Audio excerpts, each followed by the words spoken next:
Hello, and welcome back to On the Brain. I am your one and truly only host, Anthony. Joined with me today are Tanner and John, and on our last episode, we discussed the idea of stress and how it affects us individually. And during that, we brought up the different methods developers have used to monetize video games. So that's what we're going to be talking about today. Before that, I want to check in with everyone and see how we're all doing. I guess I will start off. A little update on me. I had to go to the dentist and the eye doctor last week for the first time in a while. I won't cap with that. But apparently, when I turn 22, I'm kind of off my parents' insurance plan for those. So Ooh. that is fun. Looking forward to that. And the eye doctor, let me tell you, I haven't been there in a minute. And I don't know if you guys have, but now there's a bunch of little mini games, I like to call them, at the eye doctor. And I never had glasses or anything growing up, so coming in feeling hot, coming in 2020 vision, feeling hot. But I come in there, I do all these different mini games, and I'm just crushing them, right? I am just absolutely Oh annihilating my these god. video games, these mini games, absolutely annihilating them. But I go into this other room with the nurse, and then she's looking at my records, and I ask, okay, so be honest with me, I kind of crushed those mini games, didn't I? And I don't think I said mini games, but for the sake of the story, let's just say I said mini games. And she looks at it, and she looks over to me. She's like, "Oh, you did pretty good." And I was like, "Probably the best you've ever seen, right?" She's like, "Well, yeah, I guess, but this kind of concerned me." And pulls up this photo of my eye, and there's like this black dot, like off to the side, this black hole, almost like thing in my eye. And I'm just like, "Oh, well, we probably don't have to bring that up to the doctor, I guess. That's fine. We can just leave that part out." Anyways, the doctor comes on in. He looks at the photo. He looks at me and talks to the nurse. And he's like, "Oh, we don't have to worry about that. That's just some, I don't know what he called it, but he said some scientific jargon, right?" And I was like, "Okay, cool." And then the doctor keeps checking on my all my other stuff. We do a few more mini games, and I say the same thing to the doc after that. I'm like, "Doc, I'm just kind of crushing it, aren't I? Kind of the best eyes you've seen in a while." He's like, "Oh, yeah, you're pretty good. You got Oh 20/20 no. vision." You got 20/20 vision. So that just put me on a high for the rest of the day. So I'm just smooth sailing now. I don't know really if you guys can compare to that, but I kind of just want to gauge. Tanner, how are you doing, my friend? I've been doing pretty good. It's been a crazy week at school, but it's over now, and now I'm on spring break, so I'm just chilling for the next week. And then the next week after Relaxation. that, all I have is school and no work. So I'm probably Ooh, gonna head to San Luis Obispo and chill some more. Whoa, nice. that sounds hype. A lot of relaxing. Yeah, can't wait. Well, Well, I guess I'm already doing it, so I don't have to. Yeah, what about you, uh, John? for me, I would rather not touch on eye mini games, being someone who wears glasses, and how difficult they come for me, or maybe they don't. I don't have to disclose that information. But I have been recovering from my second dose of the vaccine, which has been a wild roller coaster. I'll tell you what, I thought I was going to be fine. Seen it's Saturday today. It's Sunday today. It's Sunday, so last Tuesday I went at noon and got it. I went in 15 minutes. I was done. Came out. I was fine. I went to work for 6 hours, and I was getting a bit of a head fog and feeling a little achy, but I was fine. I worked through the rest of my shift, and I ended up going and I was staying with Jenna so that I could drive her to work the next day, which I was trying to be nice and do that because she doesn't have a car. And what ended up happening was she opened the window, she turned the fan on, she thought I was going to be hot or whatever, feverish, symptoms of having the vaccine, and it was quite the opposite. I stayed up all night waking up because I was feverishly cold. It was like chills, full body ache, and a headache. And I was like unable to sleep, and I felt so bad. And I kept waking her up because I had to get up to like go to the bathroom. I was trying to drink lots of water. And I finally, after like at 5 a.m., realized I should close the window, turn the fan off. She turned the fan off for me, put socks on, and like roll down my pant legs that have gotten scrunched up from me moving my legs around.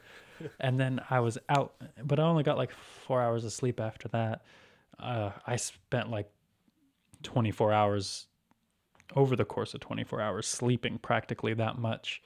Um, it was just full recovery mode for a day, and it was not fun. I took Tylenol after waking up the second time, and that really helped. But like, it was causing my bad knee to hurt way too much. It was not fun.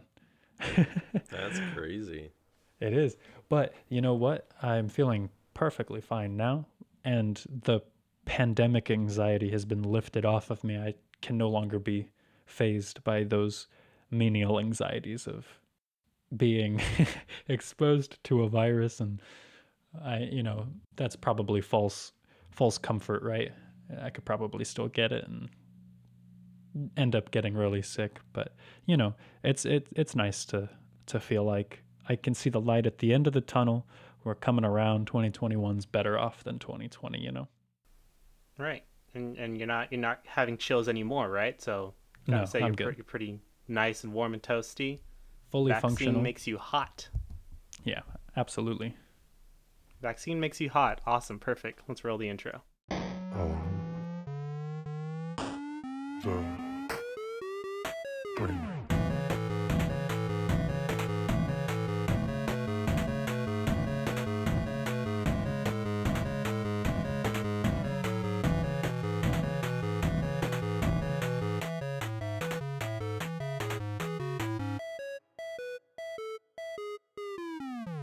All right. So before we get into the main topic of today, let's get a little updates. What you need to know moving forward. What do you guys have? All right. So I don't know if anyone has a Twitter account, but there has been an explosion of controversy and a whole conspiracy that has developed over someone finding shrimp in their cinnamon toast crunch. You're So my laughing, John. I feel like you expected us to know this story, but I have no idea what you're talking about. What would you do if you were pouring your cereal, your tasty, delicious, brown sugar filled, cinnamon toast crunch, and then a shrimp tail pops into your bowl, and then a couple others, and then you empty the bag, and there's more stuff you can't even identify, presumably from Huh. shrimp, in your cereal box. And maybe you've had this box open for a while, maybe you've had a couple of bowls, and you don't know if this is the first time. Yeah, that is not ideal, I will be honest. And I think I've had a similar story happen to me, except it was mini wheats and it was ants. What? But I think in mini wheat's defense, I remember the box being a little older. So I don't know if it was mini wheat's fault. I just remember one day noticing it and I was like, huh, I hope it wasn't like this yesterday because I ate mini I wheats like every day. I should add the cinnamon. The cinnamon was coated onto the shrimp, so they looked like they were Oh, packaged. no. Oh, Um, but also, well, I don't know if this is true or not. But the person who runs the account who posted about it has been pretty adamant and has tried contacting and has shared the response of contacting. I think it's General Mills or whatever company makes Cinnamon Toast Crunch, and they told him to take it to the police department to check for tampering with the packaging. And he didn't want to do that, I guess. But people pointed out that his wife's last name is Tompata or something. I'll have to check. But there were some correlations with where they live and being in a podcast that has the word shrimp in it, and him being a person who has identified that there was shrimp in the cereal box. So I think people are trying to disprove it, but I haven't looked into it enough. But just the fact that it could have happened, and things apparently have happened in the past with this company similarly in regards to shrimp tails being in other things. It's just very odd, and the possibility of it having happened irks me. Wow. Um, But yeah, that's my current event. cool. thanks for that exciting story, John. We really appreciate it. Tanner, take us home. So, recently, I've learned about this really cool, really interesting thing. Now, we all know what cryptocurrency is. Well, Mm-hmm. most of us know what it is by now. Maybe not necessarily how it works, but it has to do with like all of these like GPUs and computers all linked together through the internet, and they're all computing and compiling different like pieces of code and Burning up the equations, environment. and basically like creating these blockchains that are in like essence creating Bitcoin. Mm-hmm. There's a new resource for crypto blockchains, and it is crypto art. And apparently, digital artists now have an outlet to actually sell like a kind of physical piece of A their digital, art to a other people. digital So license, I suppose. typically digital artists, right, they have it on a computer and they can print it out and then, you know, distribute it that way, but those are like technically all prints, right? There's no one can have the data on your hard drive that you have. So what it does is you actually upload the data of your art piece onto a blockchain, and someone can physically, okay, I keep saying physically, but like I mean kind of like Authentically. digitally. Yeah. Wait, what'd you say? Authentically?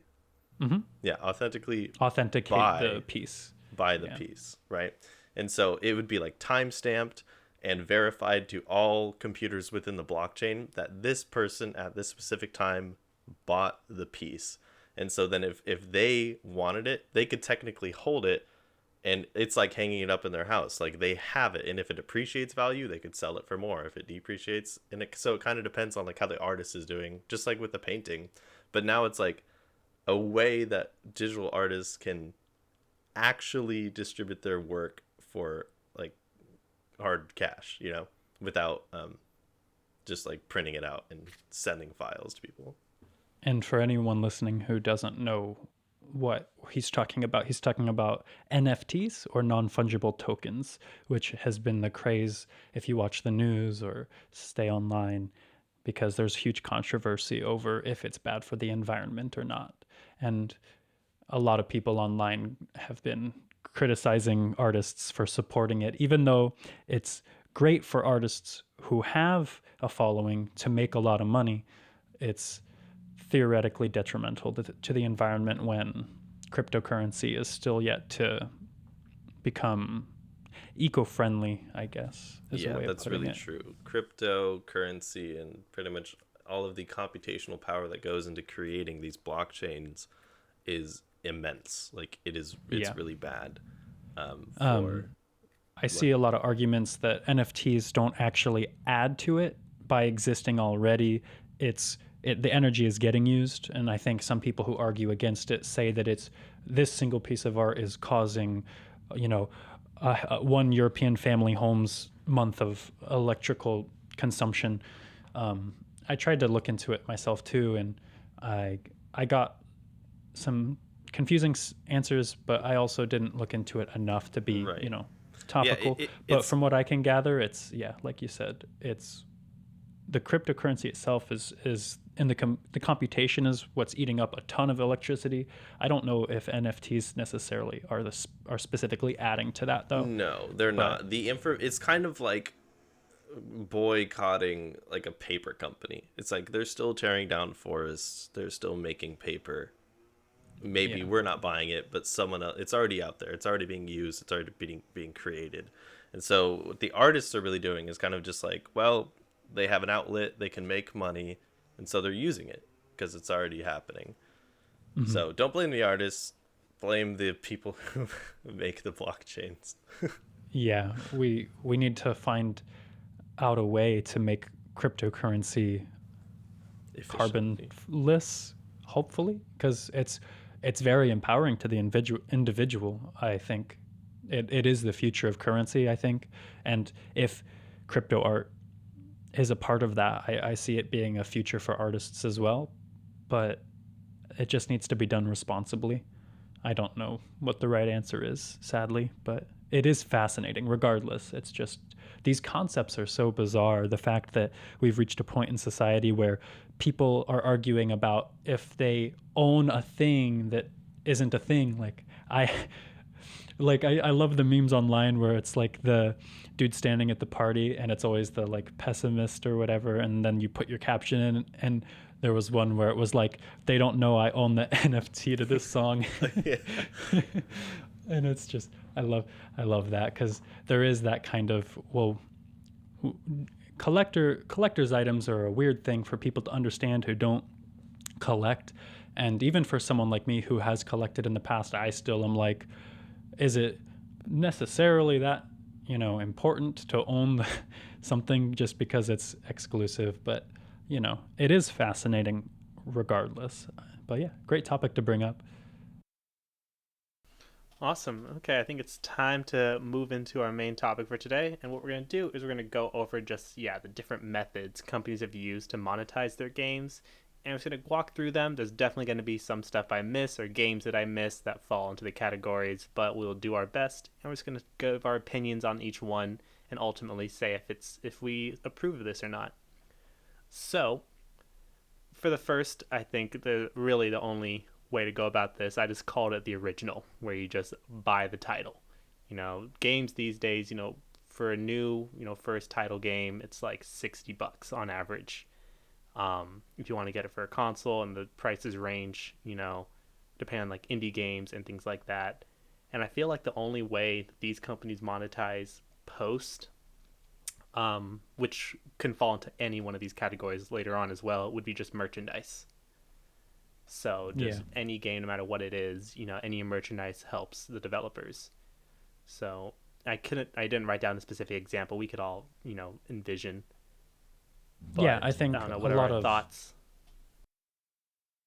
Yeah, I think a lot of story-based games tend to be like that, where you have a single purchasing price, you get all of the contents of the game, and I definitely think that this is a tried and true method of, selling a product to a customer and having them be satisfied, assuming the work has been put in to make a game that's fun, has a lot of time that you can put into it.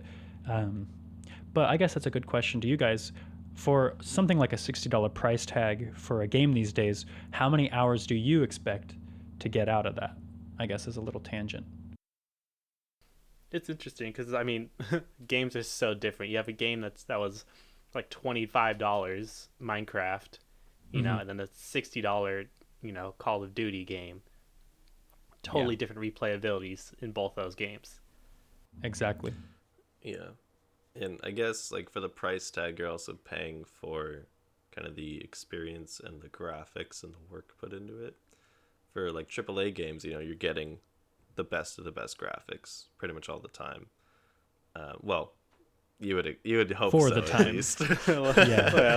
let's slow down a bit. But with something like Minecraft, it's minimalist. It was made by a small company, and like you're in the way that it like only has like a certain way of replayability. It's kind of almost like a niche. Like not everybody likes Minecraft, but I could argue that not everybody likes Call of Duty either. But more people play Call of Duty, so it's like they're gonna make more money selling a $60 Call of Duty game than Minecraft selling a sixty Yeah. dollar version. But if I think about how much time I've put into Minecraft compared to Call of Duty, it's it's like 100 to 1. Like I've played zombies like a good amount of times with friends, but I've spent a lot of time like just solo gaming Minecraft or playing with a couple of friends. So that's where the like cost comes in for how much time you put into it. Yeah, and I feel like we're all on the same page here. I feel like merchandising is generally a good thing. It's not, it's the consumer wants to buy merchandise. It's on them as long as It's as not long as the forced. product is made ethically, I'm okay Yeah. with it. Yeah, I agree. Cool. Moving on to the next one that I have. So I think with a lot of games, and the only game that I could think of for this one, or the main ones that comes to my mind, would be like pre-order bonuses. Getting a game, committing to a game before it even comes out. Hmm. Um, Sometimes with collector's editions or hardened editions or whatever editions, it can be Cyberpunk. almost double the retail price, and you get these in-game items. Sometimes they're just cosmetics, sometimes they actually give you an advantage, but ultimately, yeah, you're committing to buy this game even before it comes out. And sometimes you don't even get to play the game that you bought and spent $200 on because it doesn't work on the console you bought it for. Did that uh, happen to you? What game are you uh, referring to? Cyberpunk. Sorry, Oh I shit. have a little cough. All jokes aside, I didn't spend the money. My sister and I were given a group gift for Christmas last year, and it was Cyberpunk for the PS4. And I was very excited. I was like, yes, haven't played a lot of console games in a while, and this is one I was kind of interested in. And then it came out. We got the like statue and art book and whatever, and then online everything's blowing up about how you just can't even play it on PS4. So I haven't touched that giant box since we got it, Okay. unfortunately. Well, setting aside the fact that it just happened to be unplayable for the PS4, but like the only okay, so like pre-order bonuses. Mhm. If it's something in-game, I typically don't go for it. But if it was something like a statue or something really cool that comes with it, I know like when Black Ops 3 was coming out, they did the mini, or was it Black Ops 2 or Black Ops 3 with the It might have mini been two, fridge? but yeah, Yeah, they released a little juggernaut mini fridge like a whole soda for like $200, and Mhm. I was this that was close to getting sick. it. That was freaking sick. Those sold out quick. Yeah, and so it's like stuff like that. Like yeah, it's dope. Like Yeah. it's memorabilia, and The Pit Boy from Fallout, yeah, that it's one just was cool a good stuff to one. have. But yeah, I think like it kind of goes too far when it's like, oh, you get an extra set of knives. You get a cool Yeah, skin for like 15 extra bucks. Yeah, I would say that the digital side of things seems like definitely. a cheaper option for the company. Like they can come up with digital products easier than, finding a company that can make a model for them or coming out with a book or what have you. Which is why I think it is more rewarding to have physical things that embody what game you're purchasing, especially if it's a franchise you like. And that goes back into the whole idea with NFTs of like it's hard to find like the value in something that you can't actually hold, which is why it's harder for some people to understand than others. But yeah, I think you have to have a really cool thing that is digital with games in order for me to be convinced. When DLC is one of those things, hardy Oof. DLC. I think DLC is a own category. That is Yeah, it that is where is. we're going to next. So good Yep. segue. So DLC, downloadable content. Not any one game in particular is the founder of this per se, but I'm gonna use Call of Duty again just because that is the game I'm most familiar with. Hmm. So how Call of Duty would do it is that after the game would come out, about 3 months later, they would come out with a map pack where it'd be three or four more additional maps that you could get and purchase for about $15. And there'd be four total, so it'd be $60 extra, so doubling the price of your game. Or even before that, you can buy the season pass, which is like $50, where you agree to all the map packs. You can buy the season pass at any point during the game's life cycle, so you can buy it, before the maps even come out, or you can buy it after the maps have already came out, but you'd have to wait to see what you'd be buying. But yeah, DLC. So in my opinion, it is a way for games, to add more life to a game after it comes out. Hmm. Gives the developers, more incentive to keep working on the game, knowing that there'll be more revenue coming to them. Hmm. I But think. but yeah, I'll Sorry. leave it at that. I'll leave it at that for now. What do you guys have to say about DLC?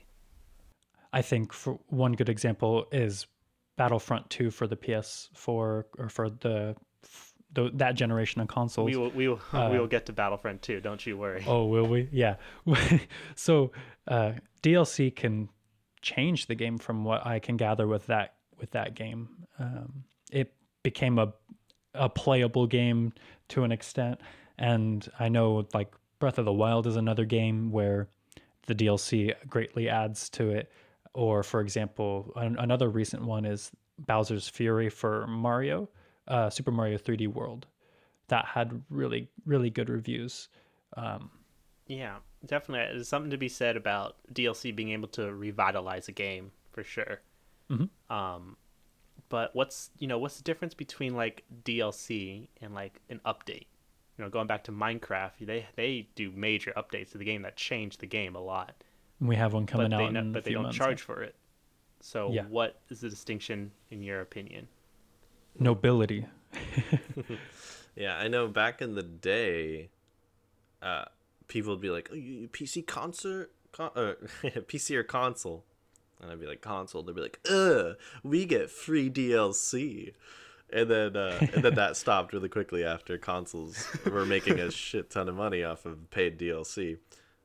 So I think that there's something to be said there. It's like you know, what's the money really going towards? Because the workers are being paid regardless Hmm. by making the DLC, right? None of the extra money that they're doing by selling DLC is going to the people who already did the work, right?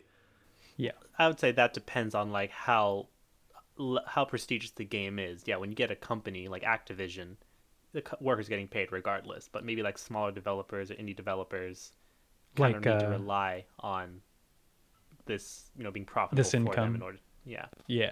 That would go for something like The Binding of Isaac. Repentance is coming out on Tuesday, and they've been working on it for well over 2 years now. So I'm happy to cough up the $30, even though it's a DLC and you have to have all of the other DLCs in the base game to get it. Uh, that's something where I'm hands down just like, you guys are using this to eat food. More than anything, they're using it to pay for the work that they put in, and that is definitely different than a big company like Activision or something paying workers just to work. And like, you can get into some weird territories with that. I know with The Last of Us 2, there was a lot of talk about the designers and developers being overworked grossly. Um, who knows if they ended up getting compensated for that? Like a thing for DLC that pops into my mind is Destiny, Yeah. because they have this slightly MMO leveling system, so it sets level caps to things. And when they come out with new things, they typically don't scale the old things. So all your old DLC that you previously bought is rendered useless, and they're forcing you to pay $30 to $50 on the next DLC, where they might bring back a few things from the last one, but it's not guaranteed. So like stuff like that is just ridiculous, It seems and it should be a free exploitative. update at that point.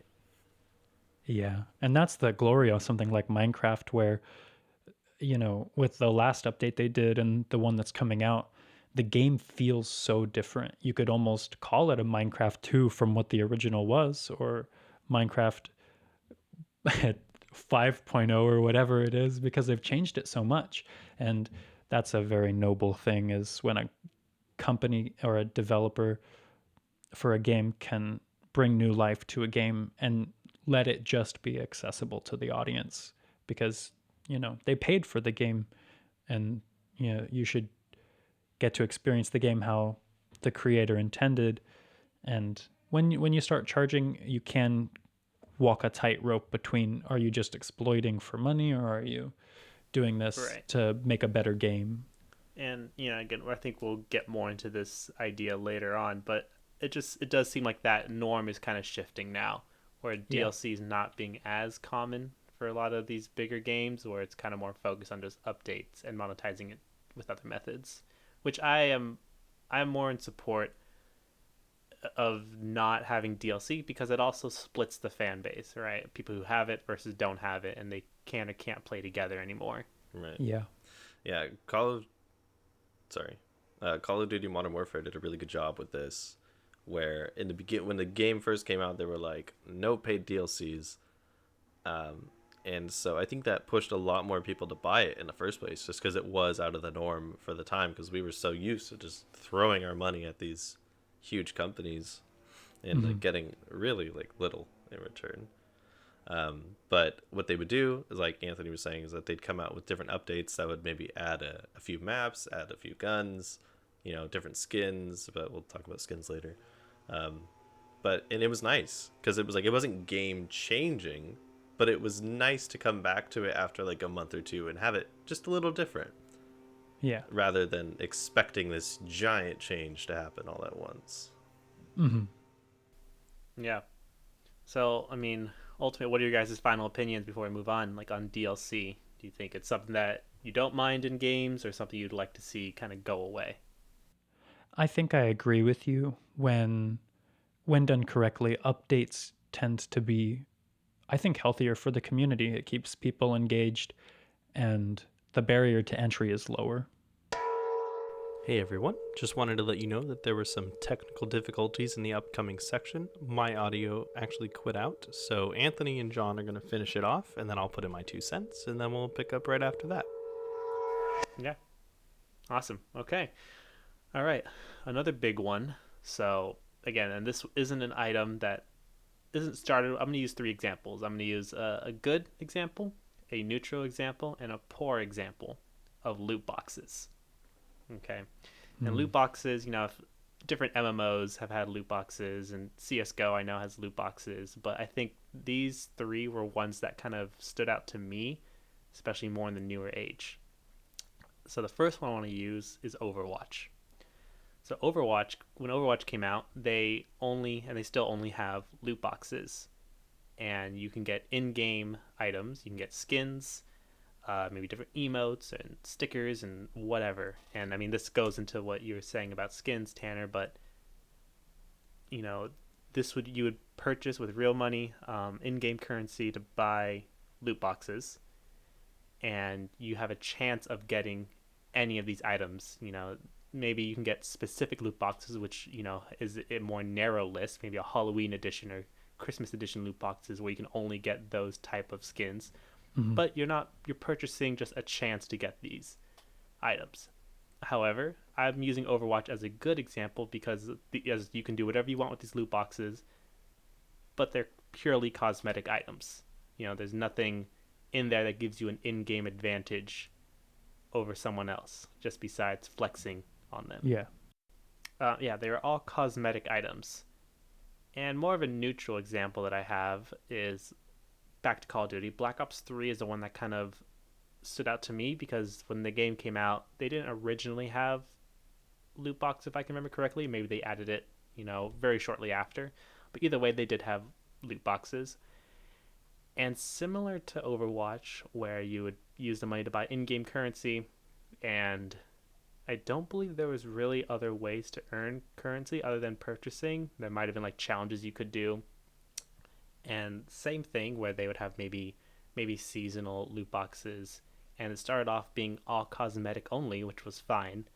But as the game progressed and got further, I remember they added knife variants where it'd still be a knife, but it would just look like a wrench or a boxing glove, so it would just look different, which Mm-hmm. wasn't an issue. I mean, for me at least, it didn't bother me as much until they started adding unique weapons. So guns that you can only unlock through getting through these loot boxes. Certain guns were not accessible unless you got it randomly. Yeah. And I remember that they even added certain challenges that once you complete all these challenges, you'd get like this coin which guaranteed a weapon drop. So you'd have to play a lot to guarantee yourself at least one of these weapons, but also the knife variants would be thrown in there. So maybe you'd get just a knife variant, or you get one of the weapons that you wanted. So Oh no. yeah, that is interesting. That's kind of neutral because it started off okay and then it kind of went towards eh. However, I think the worst example of loot boxes, and I don't believe this to be a surprise to anyone, would be Battlefront 2. So EA, Battlefront 2, I know they also had something similar with FIFA, but I don't think it got as popular just because it wasn't Star Wars and people weren't flocking to get FIFA like they did for Battlefront 2. Yeah. But similar to what happened with Black Ops 3, where it would be, not just cosmetic items. They had cosmetic items, like maybe, I can't even remember fully if they do or didn't. But the progression for the game was linked to loot boxes. You'd have to get loot boxes to progress your stats, your characters. You would objectively have better loot if the more loot boxes you spun. That is the definition of a pay to win game. And even worse, it's probably even a pay for a chance to win, because and the amount of time, I mean, you could theoretically not put in any money and progress maximum. You could get all the star cards or whatever it was called in that Hmm. game. But the amount of money you'd have to put in equivalent was ridiculous. You'd put in like $20, that'd be equivalent to like 5-6 hours in the game, and it'd just be ridiculous. That's crazy. So those are my three examples of loot boxes. What are your guys' opinions on loot boxes in video games? So the only loot boxes I open are the ones found under pyramids in Minecraft. Sorry. True, true, true, true. Yeah, Minecraft really so be out here showing the best tactics. I know.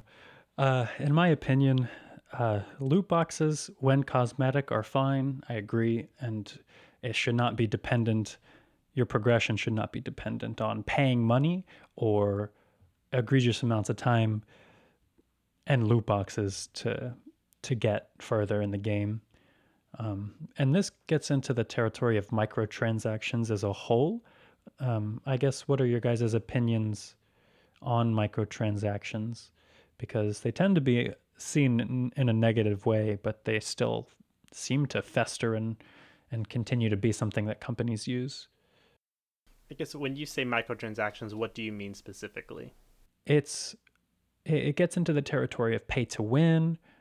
Definitely the stuff like what Tanner and you were saying, where you can spend money to basically go through the game faster, whereby if you have the in-game currency, you can use it more frequently or get things more frequently, like loot boxes, and then get farther and faster. Yeah, and I think mobile games are a huge culprit to glorifying it because they use them all the time. And I just have never seen the benefit. It just always entices you to spend money. And normally all you're spending money on is speeding up the process of the random chance. And it's not always a guarantee. So for me, when a game has microtransactions, it tends to be more of a negative thing. And yeah, Yeah, what do you guys think of that? If a I game think like they are. Overwatch or Battlefront 2, was rated 18 plus, or and it had to have the gambling tag Warning on on it. it, do you Yeah, guys believe that that is a fair justification? absolutely. I mean, it's a game, but that's what a casino is. It's a place full of games where you spend money to see if you get something in return. The difference being, with a casino, you're getting more money back, and you can get a lot of money. With games, you're getting digital things that don't have value that you can then extract from it, you know? And you can't make money off of a game by putting money into it. So I guess that's the biggest distinction between it and gambling at a casino. Yeah, and I think gambling in a casino versus like what we've been talking about with loot boxes is that you're, at least with loot boxes, you're always guaranteed something. Yeah. When you gamble in a casino, you could lose everything, but at least loot boxes, it's you win something. And you can't give your car keys to someone and be like, count me in.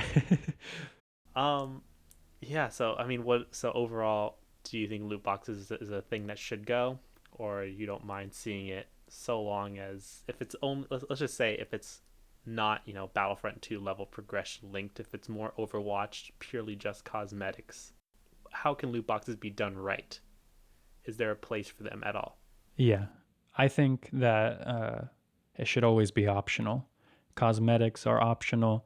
And I even think that if you're going to offer something like a custom or rare skin for something in a loot box, there should still be other methods to achieving them. But then you get into the territory of why would you even have loot boxes if there are other methods? But it could still be fun to open them, but there have to be other ways of achieving those goals. Yeah, I mean, I remember that being a big thing with like YouTubers for a lot of these games, loot box openings, and like even companies like sponsoring them, giving them points just to do YouTube videos to open them, so people would watch the videos and think, "Oh, I have to have this skin now because how cool it was in this YouTube video, how it looked." So that was a big thing as well. Yeah. I feel like that's the same thing.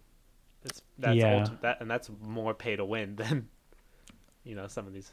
definitely. Yeah, This and is and true. with People Pokemon sell and CS:GO Magic, skins. yeah, that's true too. We knew someone in high school who Jake Mercado. He I'll bleep that out. He played a lot of CS:GO, and I know he was always talking about that, like offering skins that he had and stuff. Yeah, there's definitely a way to do it, and copying the method for trading card games would be a successful way of doing it if the game also provided the secondary uh, outlet, which like Channel Fireball is a company that sells trading cards, so that you have the option to purchase the rare cards if you don't want to buy booster packs for whatever game you play, and open packs to see if you get the card you want. And it's still pay to win. You still have to buy the nice cards if you want the nice cards, and you still have to, you know, open packs if you don't want to do that, and that's gambling. But the other beautiful thing about those games is that you don't need the nice cards that you want or the rare cards. You can make a deck and play with it, with other cards, and still beat a deck that has way more monetary value. And that's the importance, is that there's balance in the cards and the mechanics of the game, so that you don't need to have the most expensive deck to win. It's just by proxy. For Magic, it varies. The older sets, as they go out of print, get more expensive, but a standard set I think sells for $4 around there. 15, and I think it's 1 to 2 rares. I don't know if that includes a foil, but there's the chance of a foil. There's the like 4 uncommons, and then the rest are commons. The other I difference mean, is, it's not just one chance, right? Because I mean, loot boxes would have usually a few different items in there, depending on. yeah, that's what I was gonna say with the packs as well. You're always guaranteed at least one, and those sorts of loot boxes in video games are good, in my opinion, by comparison to others where you're guaranteed a rare, you're guaranteed some other stuff, because then you have your expectations. I'm gonna at least get something that has some form of value. But yeah, with video games, you also get into that territory of like, what if you get something you already have, you don't need it. I don't think most of the time you get rid of it, or I guess they would give you like the currency back, like some form of currency back. I think loot boxes don't have really a place anymore, in my opinion. I feel like they can get replaced with more current methods that are probably a little bit stronger than loot boxes, because I feel skins shouldn't be set to chance. If you want a skin, you should be able to get it or progress to that skin rather than doing loot boxes.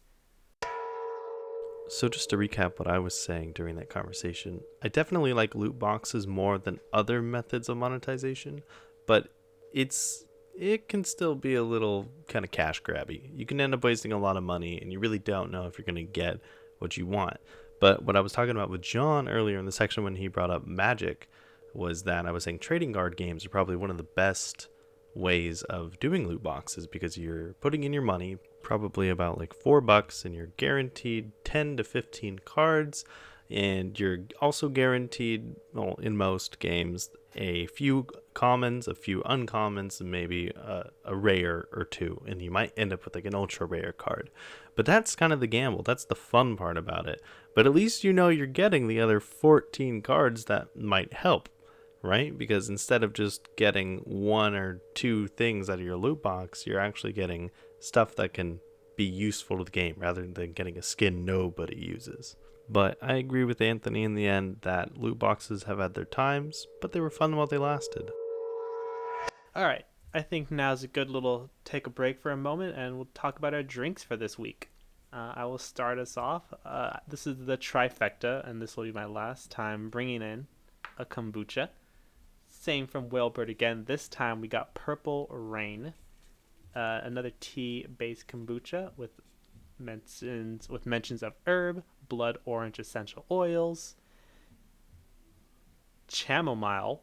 I don't Chamomile. believe it. Chamomile. That's exactly what I said, guys. Yep. Relax.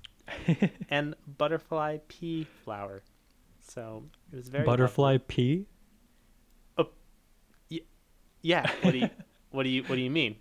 What's wrong with that, John? Can you spell it for me? PEA, John. Okay. But yeah, Interesting. this is the trifecta of kombuchas for me. Does it give you wings? Oh, it's purple. For those who don't know. It is purple. It's purple rain. Again, whale bird. Whale bird gives you wings. Does it make you play the guitar really well? Yeah, of course, 30 milligrams of caffeine. Okay, that makes sense. That makes sense. I Whoa. don't drink caffeine. He's Besides like, these oh, I kombuchas. feel great, guys. Are you ready to go? Let's Yeah. do things. Well, speaking of caffeine, I bet you can't guess what I brought.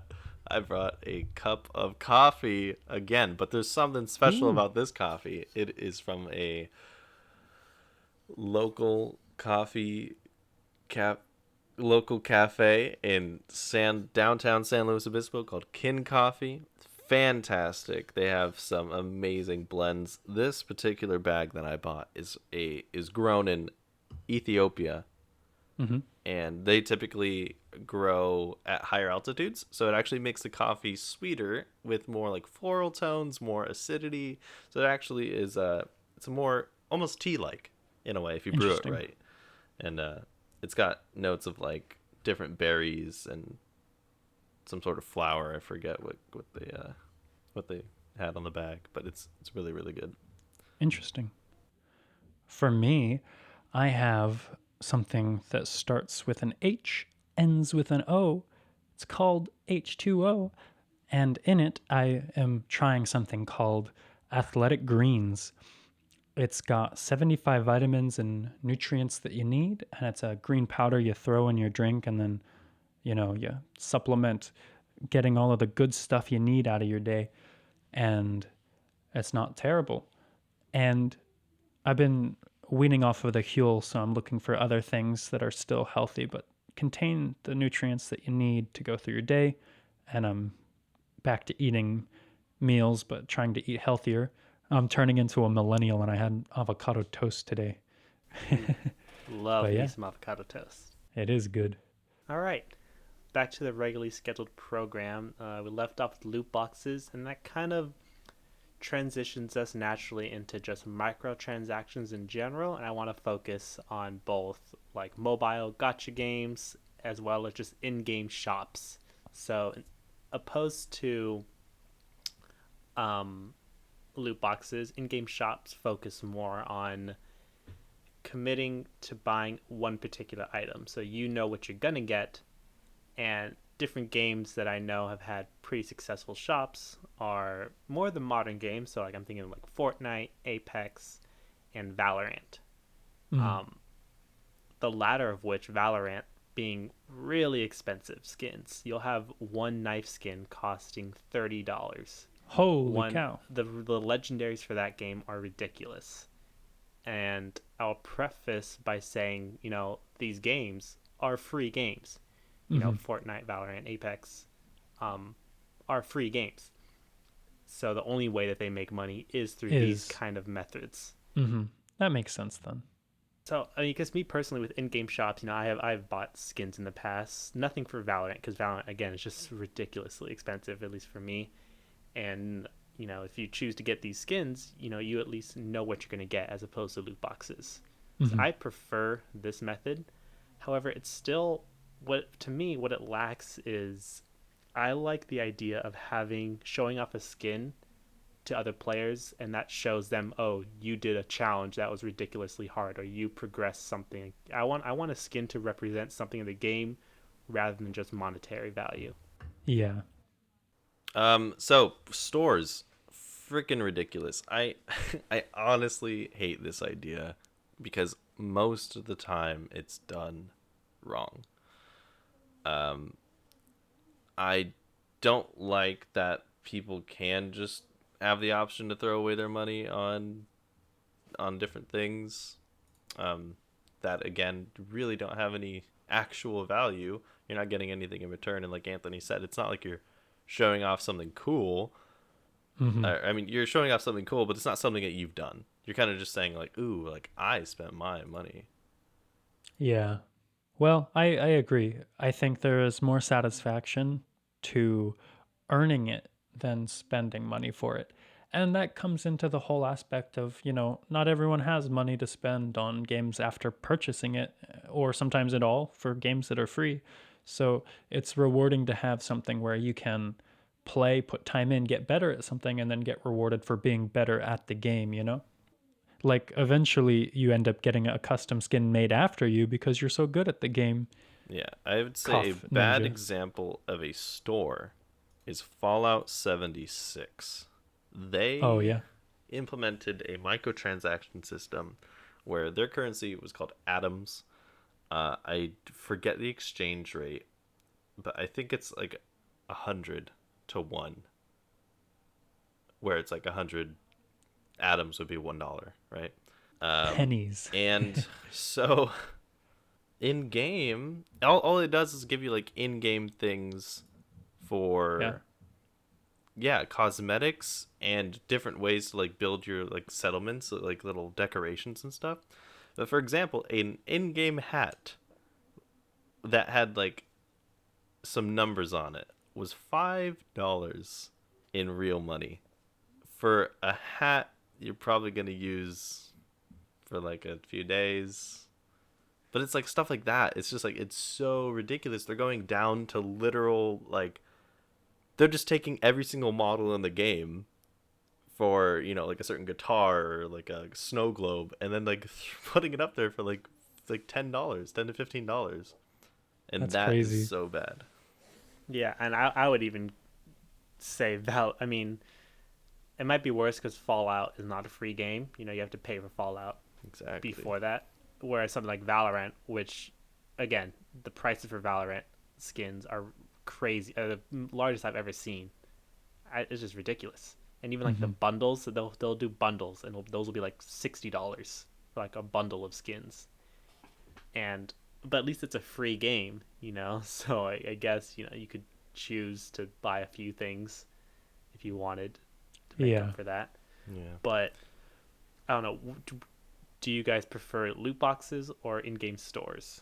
I prefer neither, but if I have to pick, I'd go with loot boxes, honestly, just because a store is such a lazy declaration of we want your money and we're not going to give you cool mechanics in the game to convince you to give us Would you more money. rather the stores or loot boxes have cool mechanics though?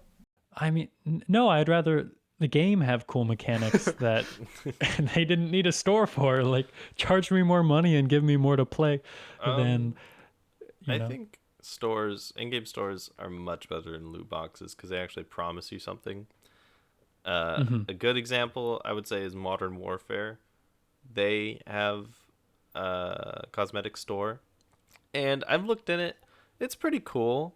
Um, they give you some cool, unique skins, but it comes with like a character skin, and then it comes with like a skin for the guns, and then maybe there's like these little trinkets you can like attach to your guns, and then you in Call of Duty you also have those like calling card things. So it actually comes with a variety of things for not too much money. I think they're maybe like $10 for a bundle. And Hmm. so like for things like that where it's a variety and you can actually kind of like mix and match things instead of just buying one specific, like cosmetic skin like in Fortnite, I think that's cool. Yeah. So I think now we're getting into the next Titan, the Battle Pass system, and I think it would be a dishonor if we didn't say Fortnite is the one that popularized this. I don't know if Fortnite is the first, but it definitely was the biggest. Um, Yeah. Fortnite, and I think what we're ignoring with the in-game shop for some of these games like Fortnite is that it is a free game. So they have to monetize somehow. And Fortnite when they came out, they just had the shop at first. Like that's all they had. And the skins in there aren't that expensive to be honest. Like Fortnite, you can get like a $5 skin, a $10 skin. I think the legendaries would be like $20. So the most you'd pay for a legendary skin would be $20. And again, always cosmetic items. Hmm. Another thing we didn't really mention is that these are like limited items. Like they can dictate how rare these items come into shop. If they keep releasing the same items every day, then then there's that. Everyone But will get one, and sometimes, but yeah, there'd be skins where they only released it one time ever in the shop. So those yeah. are super rare skins. And with the battle pass, it's kind of similar because it's seasonal. The battle pass would come only for a brief amount of time, and you'd pay. I know for Fortnite it was $10 for the battle pass, or I think technically it was $9.50, but it'd be that for the battle pass, and you have a limited amount of time to level up and progress by playing the game. You unlock a bunch of different cosmetic only items, and you could, have a lot of pretty good value, I would say, at least in the earlier days of Fortnite. Mm. And you could, if you wanted to, buy the levels. It'd be like 100 levels worth to get through the battle pass. If you got to like 80, you could buy the last 20 levels. And Huh. I don't remember exactly what the exchange rate was, but you could buy them if you didn't reach them. But I wouldn't say that's pay to win because they're all cosmetic items anyways. Yeah, Um, that's and interesting. I a didn't know lot of about any of this. mhm. And I feel like a lot of games now have took on this battle pass system that Fortnite has, like Call of Duty, Apex, Valorant. These Mm. games took on the battle pass system because they saw it was a popular method to just kind of Yeah. maintain revenue. And I know like Call of Duty stopped doing DLCs and switched over to the battle pass system, which I would say is better because one doesn't split the player base. Hmm. But I liked the battle pass when it first came out with Fortnite. I thought it was fresh. I thought it was clever, and I thought it was a way to get a lot of cool stuff for very cheap as long as you put in the time. Yeah. But now it's starting to not be realistic to level up. Me and Tanner, I think we're playing Valorant, and we looked at the battle pass system on Valorant, and the amount of hours you'd have to put in to like reach max rank was infeasible That's unless you are crazy. a kid, who has All the no time in the time. world. Yeah, Yeah. all the time in the world, no life ahead of you. Yeah. Oh, because I was gonna say that to me, as someone who is less familiar with battle passes, it sounds like the best of all of the worlds of the things we've been talking about, where you get to participate and play to unlock things. You do have to spend money, which is unfortunate, but you participate and you get rewards, but it doesn't affect you being able to play in the future. And you certainly can still play if you don't pay. Um, and I understand that scarcity is important to people to feel like they're getting their money's worth as well with making things limited time. But yeah, it draws into the frustrating territory of like, you don't have time. And if you miss a season, then you miss a season, it's gone, right? Exactly.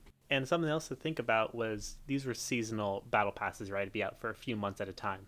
If Hmm. you got the game, download the game, or if you came back to the game when they were like mid-season, you know, do you want to buy the battle pass? Do you just wait for the next one because you're already behind so much? Will you have enough time to progress at that point?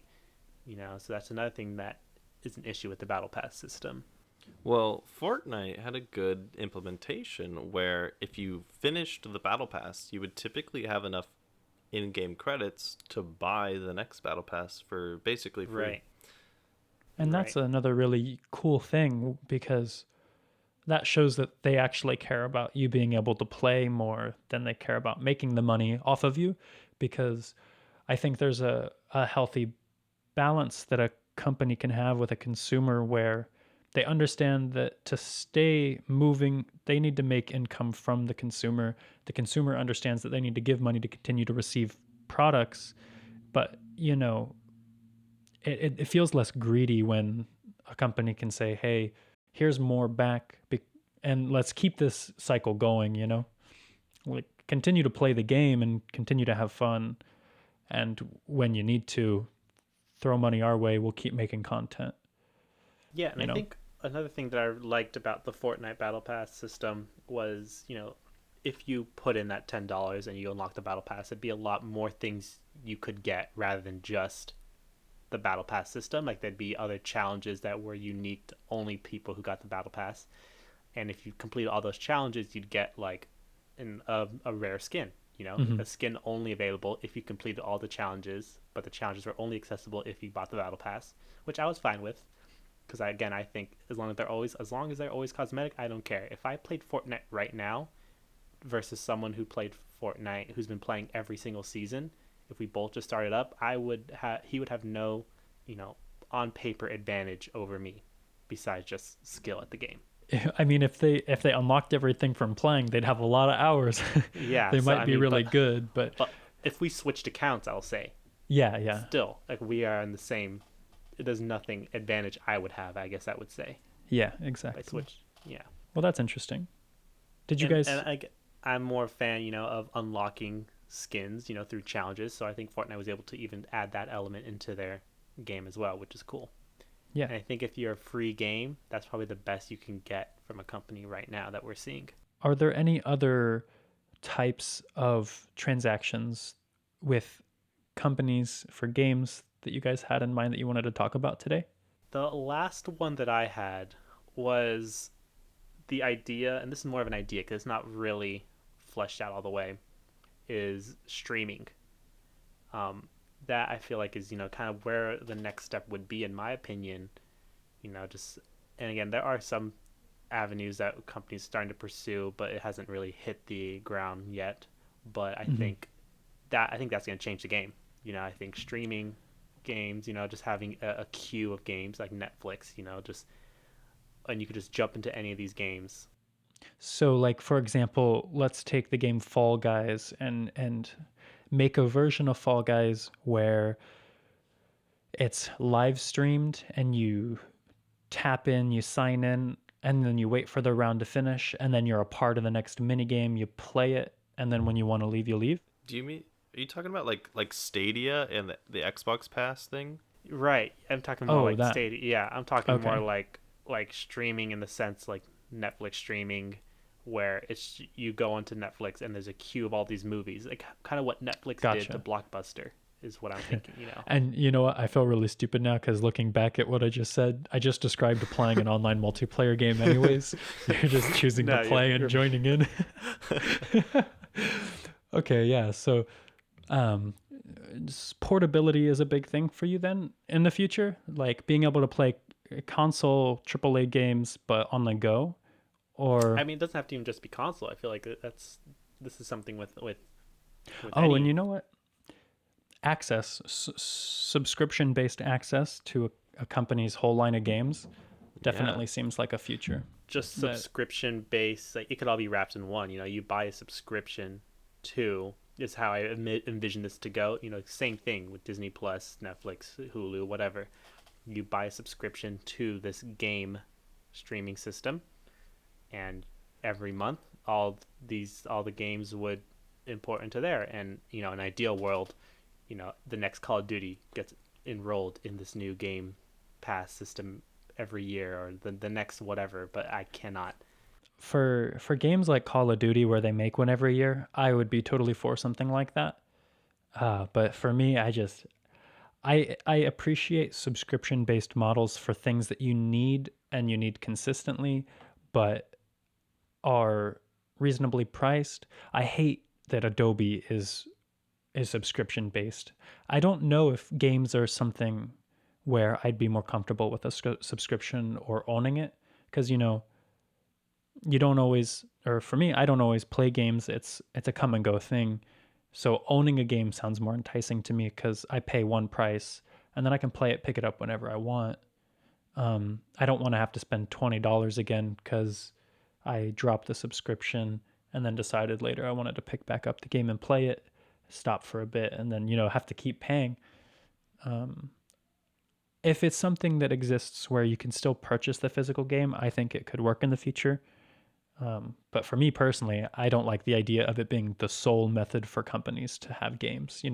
And that's something where I worry because if something like Call of Duty comes out on a subscription based platform, it'd be really easy to be like the next Call of Duty is going to be exclusive. And that's the first step into companies are going to panic and say, we need to do this. Let's make our games only available for subscription based payers. And then next thing you know, you can't play Fallout anymore because Bethesda's only doing subscription based, and I should be hush hush about that because Microsoft just bought Bethesda, so it's something I could see Yeah, them I doing guess that. in my ideal world, all these it'd be subscription based, but all these companies would be on one platform. It's not like just Call Yeah, of Duty has their own subscription base, but eventually I could see that being a thing. you're That's the Garden of Eden. All companies, all games, you could just pay All the one price and companies play working them. together, you know, be like the original Netflix before Hulu, before Amazon Prime, you know, just be what Netflix used to be, the one haven for it all. We haven't seen that yet. Yeah, I think we're a long ways away from that. But if it ever were to happen, I think it would benefit the consumer, What the do you mean we're player a long base, ways away? from that level of unity, Oh, from yeah, for sure. from gaming companies being like, we'll put all of our stuff onto one thing, and you can pay a subscription fee and then have access to any AAA game or Well, what have you. look at Stadia. They're basically doing that. You go onto YouTube, any YouTube video that features a game or even mentions a game, in the link to the description has a button that says play now. You can click on it and then start playing it through Stadia I didn't if know that. you pay the fee. But yeah, Well, like the Xbox so Game Pass as well is apparently doing really well. It's only $10 a month, and you get unlimited access to yeah, all the games in their archive. yeah, yeah, and that's something I always enjoy. And in high school, when I was using PS4, their equivalent was something I used, and I even owned an Xbox prior to that, and I used Game Pass, but that was before they got really good at having nice titles on it. But it seems worthwhile to someone who plays games a lot. But again, when you have casual players or people who don't play games often, you don't want to pay constantly to retain access. You want to be able to just own a game that you play sometimes. Guys, I think this has already happened. This haven that Netflix used to be. You guys remember GameFly? I was thinking that right now. Gamefly. Oh my Imagine God. Gamefly comes back like Netflix did, because like Gamefly was the same idea. You know, they would mail you the games and you turn them back when you're done. Sounds a little familiar, I man. can't believe we had to have people mail us DVDs back in the day. It's so funny. And this Just is not an imagine Gamefly advertisement for announces GameFly. now streaming platform with new games. That's crazy. Yeah. Yeah, there are aspects of it that exist, I think. So we'll see how long it takes for something like that to fully form. I have a question for you guys. Has there ever been a game that did the transaction process so wrong that you haven't touched the game since? You just stopped playing because you didn't enjoy the experience and you just felt exploited? It was like, after Battlefront 2, I didn't touch that for, I don't know, maybe a year and a half. Yeah. Because also when that happened is right around the time Fortnite was starting to blow up. And, I kind of just played more Fortnite. And then it wasn't until I was done with Fortnite and looking for a game, and I knew Battlefront 2 went through some changes. So I went back to fire it up. And even now I don't really play it anymore, but that's probably the only example I can think of. What about you, Tanner? Yeah, I can't really think of anything. Probably because I just threw it out of my memory. It was just so bad you were like, be I gone. know there have been games where it's just like every time you finish a game, it's like prompts you to buy something. So like things like that I don't like.